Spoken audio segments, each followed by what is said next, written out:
Today's event is the second book club conference held by the Fairfax Public Library. The first was held in 2013.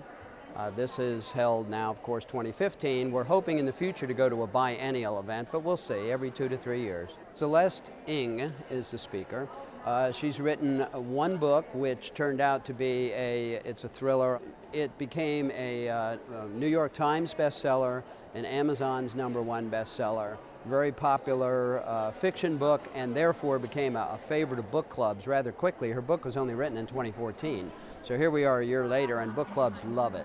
So she's kind of I would say, a darling of the book clubs right now, so we're very lucky to have had her come.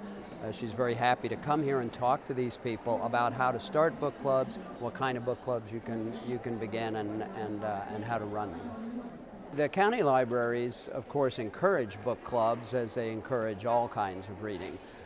They have a book club kit that is very worthwhile. So if you're able to start a book club, they can provide the space for you. You rent one of the rooms, you find the library you want to go to, depending on whether it's a local book club or whether you want to move around from library to library. The kits allow you to choose a book and to get from the library system through their holds or pick list feature a number of copies of that book and pack it up and deliver it to the book club chair so that the people can then come in and get the books directly. Some book clubs do that, others just allow the people to go get the books on their own.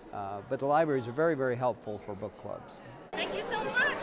I would just say that I encourage people to read in a way that you prefer. But get out and talk to your friends about books, get them to read, and try a book club.